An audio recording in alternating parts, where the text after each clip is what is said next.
Jama'a assalamu alaikum, barkanmu da yau, barkanmu da sake saduwa da ku a wannan rana ta 24 ga watan Janairun shekarar 2024 miladiya, wanda ya yi daidai ga 14 ga watan Rajab shekarar 1445 bayan hijira. Ga labaran na yau mai karantawa Karimatu Abdullahi mai Kano. Wasu mutane 16 da ake zargi da sayar da ƙananan yara sun shiga hannun hukuma a jihar Gombe. Kakakin 'yan sandar jihar ASP Mahdi Ma'azu Abubakar ya ce babbar wadda ake zargin an kama ta ne a unguwar Barindi da ke garin Gombe.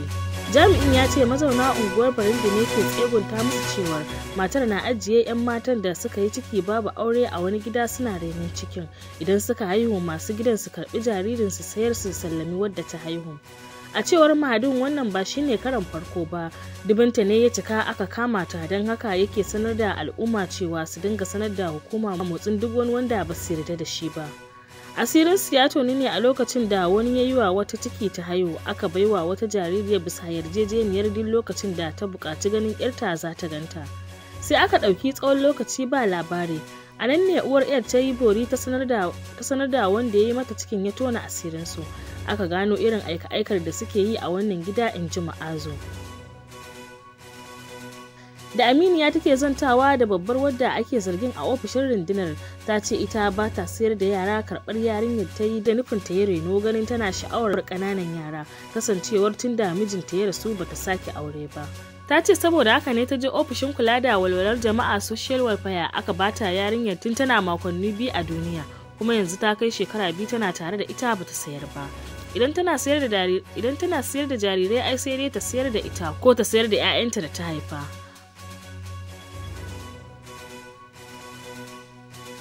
Babbar kotun majistiri da ke Kano ta tsare fitaccen ɗan siyasar nan Abdulmajid ɗan Bilki Komanda kan kalaman ɓatanci da ya yi wa tsohon gwamnan Kano Sanata Rabi'u Musa Kwankwaso. Kotun dai ta tsare ɗan siyasar ne dangane da cin zarafin tsohon gwamnan Kano, wanda bayan nan ne ya ce dole ne a waiwayi batun raba masarautar Kano da takwaransa Abdullahi Umar Ganduje.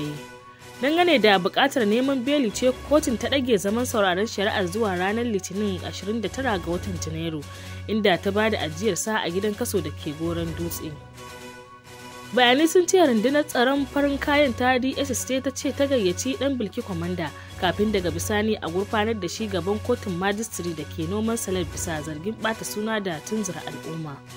Cikin wani saƙon da ya wallafa a shafinsa na Facebook, ɗan Bilki Komandan ya bayyana cewa gwamnatin Kano ta ce za ta gurfanar da shi ba hukumar DSS ba. Ya ce ba DSS ne suka kai ni kotu ba, gwamnatin jihar Kano ce ta kai ni kotu, kuma duk abin da aka yi shiryawa aka yi. DSS sun gayyace ni kuma na amsa gayyata, ni ne na kai kaina wurin su, sun kuma abin da shi ne doka. Abin da muke so alƙalai su dinga yi, su daina aiki da umarnin wani, su yi aiki da doka, domin Allah zai tambaye su kowanne hukunci da suka yi, in ji ɗan Bilki Komanda.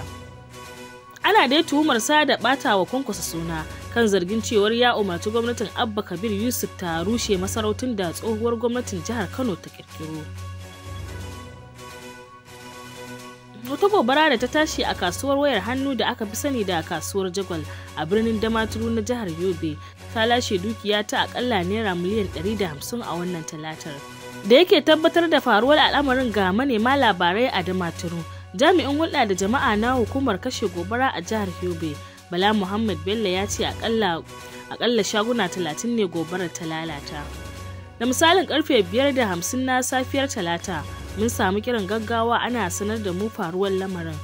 Bayan mintuna kaɗan tawagar jami'anmu ta isa wurin, amma kafin isar ta wutar ta riga ta yi ƙarfi, in ji Baba Bello.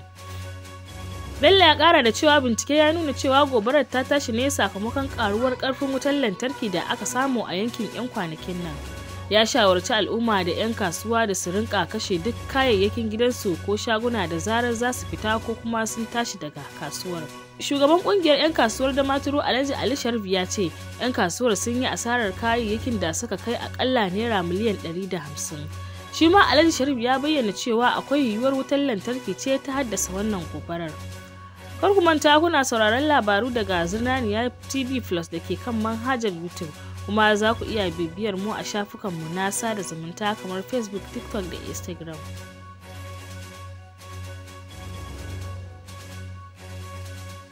Ƙasar Amurka ta yi alƙawarin tallafawa ƙasashen yankin yammacin Afirka ta fannoni da dama, ciki har da batun tsaro da ƙarfafa dimokuraɗiyya a daidai lokacin da ƙasashen yankin ke fama da juye-juyen mulki. A yayin da yake ganawa da shugaba Bola Ahmed Tinubu na Najeriya a ci gaba da wani rangadi da yake wasu ƙasashen yammacin Afirka, babban sakataren harkokin wajen Amurka Anthony Blinken ya yaba da matakan da gwamnatin Najeriya ta ɗauka na cire tallafin man fetur, wanda ya kira cewa raɗaɗinsa ba wani mai jimawa ba ne. Kana ya bayyana farin cikinsa na yunkurin gwamnatin Tinubu na aiwatar da gagarumin bincike kan harin nan na sojan Najeriya bisa kuskure a garin Tudun Biri.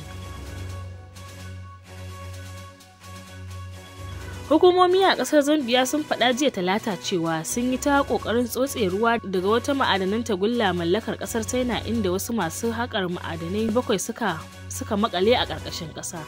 Ma'aikatan ƙasar China 2 da 'yan ƙasar Zambia 5 an kama su ne a ranar Litinin ɗin da ta gabata, lokacin da ruwa da laka suka shiga ramin da suke aiki a makar ma'adanan Malcolm da ke nan dola mai tazarar kilomita 400 da ke babban birnin ƙasar Lusaka. Ɗaya daga cikin masu haƙar ma'adanan ya tsere, ya shaida wa kamfanin dillancin labarai na Associated Press cewa hukumomi na tattara kayan aiki daga kamfanonin haƙar ma'adanai daban-daban domin abin da suke fata har yanzu wurin aikin ceto ne. A yanzu dai muna fatan har yanzu suna raye, in ji shi. Kafofin yada labarai cikin gida sun rawaito cewa ma'aikatan haƙar ma'adanan na aiki ne a kusa da mita 235 yadi 227 277 a ƙarƙashin ƙasa. Kanjani Kumba ya ce ya lura ne da ruwa na fitowa daga wani rami nan take ya sanar da abokan aikinsa, amma lokaci ya ƙure. Zambia na ɗaya daga cikin manyan masu samar da tagulla a duniya, shi yasa kamfanonin ƙasar China suka zuba jarin biliyoyin daloli wajen haƙar ma'adanai a can. Wani hatsarin nakiya da aka yi a Zambia a watan Nuwamba da ta gabata ya kashe mutane aƙalla 11 yayin da wasu suka ɓace. Muna jiran ra'ayoyinku game da waɗannan batutuwa.